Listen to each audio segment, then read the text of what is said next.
It's every parent's worst nightmare to hear that your newborn baby might only live for a matter of minutes. They say there's nothing like a mother's love. The bond between an unborn child and a mother and father is unbreakable. Listening to ultrasound and feeling your baby kicking are memorable experiences before your bundle of joy arrives. The very first thing that happens when you have a baby is your heart will grow twofold the moment the very first instant you lay eyes on that baby. The first time they lay your baby in your arms, you'll feel an unbelievable bond of love and protection that can't be described. Children give your life meaning and more laughs and joy than you can imagine. You'll be their hero.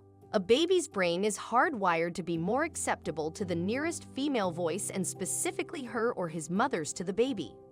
The mother's voice alone has several tones clarifying authority, common tenderness, common protection, interest paid interest meaning the tone that makes it easier to learn something new. It's possible for a baby to attach to another woman in the household. Bonding or reinforcement of the bond is done through nursing. It's a complete surprise and something you didn't expect to occur. You take one look and you're madly in love with this little helpless creature. You're filled with emotions that tell you you'd die in its place or killed or protected. This tiny bundle of your very own little gift from God above and the universe has bequeathed you with a little piece of heaven. This child was made to be loved. It'll give you love and bring you joy. Accept it into your open arms and life, and the blessings for which it is a baby's. Their parents were told he would live for minutes or maybe just seconds after he was taken off life support, but he amazed everyone by opening his eyes for the first time. When Oscar Bedford was born, he was lifeless and blue, and despite every effort the doctors made, there were no signs of bringing him back to life. Removed from his incubator, he was handed to his parents, Greg and Chelsea, who took him to a special room at Leicester Royal Infirmary for bereaved parents to say their goodbyes.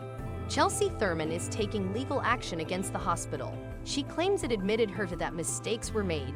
A first-time mother claims her son has been left brain damaged with a life-limiting condition due to a hospital blunder during his birth.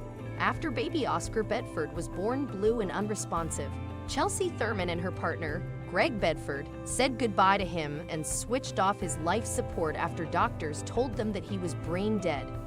The infant, however, opened his eyes and survived, but he's been left registered blind and suffering with aggressive epileptic fits, sometimes up to 400 per day, which Chelsea fears will kill him. She believes her child suffered a brain injury when he was deprived of oxygen due to a midwife not allowing her to push. She also alleges that after her baby went into distress, there was a delay of 32 minutes in pulling him out when the midwife allowed a student nurse to attempt cutting her. She claims that in a meeting the hospital admitted mistakes were made and told her that an emergency C-section should have been considered when complications began. Chelsea, who is now taking legal action against University Hospitals of Leicester NHS Trust, said, "I had a textbook pregnancy and I know as far as I'm concerned my baby was brain damaged because I didn't receive the right care." Chelsea, 26, from Leicester, went into labor in the early hours of the 5 May last year and said initially her dilation was progressing slowly, but she says the second stage came on quickly and feels her midwife didn't listen to her. "We'd struggled with the epidural for a couple of hours.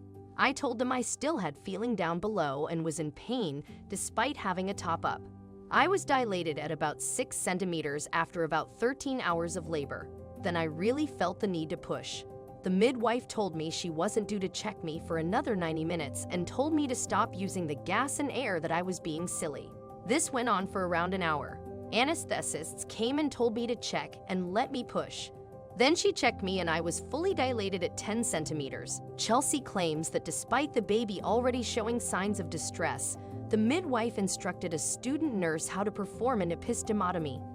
The student nurse tried twice to cut me, but unsuccessfully until the midwife took over. I know trainees have to learn, but I didn't feel when my baby was in such distress that it was the right time for a lesson." Medics spent 15 minutes resuscitating baby Oscar after he began breathing. He was transferred to Leicester Royal, where his brain was cooled in an attempt to prevent brain damage. But the day after, doctors warned the parents that he wouldn't survive. When Oscar was just 5 days old, Chelsea and Greg said their goodbyes and life support was withdrawn. "We had all our family come and say goodbye the day before. Then it was just myself and Greg saying goodbye. After a beautiful night of cuddles and kisses, we gave Oscar a bath and dressed him in his best clothes. We switched off the life support early in the morning, but he was still breathing. I instinctively went to give him my milk. I was FaceTiming my mom when I had him latching onto me and she screamed. "He's opening his eyes. It's like he was begging to live," Chelsea said. After Oscar came home, she had a meeting with the hospital staff. They admitted mistakes were made and that they should have carried out an emergency C-section. They told me I was entitled to make a claim. Chelsea says it's been painful realizing Oscar, now 18 months, will not meet the milestones his friends' babies are reaching. I was possibly in denial, thinking it may happen, but he can't keep his head up. He does nothing. He babbles and smiles, but he also cries a lot and struggles to sleep because of his fits. The 26-year-old who is a carer has started a GoFundMe page to help with the cost of caring for Oscar. Both Greg and I are unable to go back to work. Someone needs to be watching Oscar 24 hours a day in case he has a fit. It's exhausting. We're stuck in a tiny one-bedroom apartment so can't have overnight care. We want to pay for private regular physio. It's so limited on the NHS. They pop around once a month or a few months just to see what equipment he needs. We would love to create a sensory room for him in a new place. Chelsea has unexpectedly fallen pregnant again and is due in January.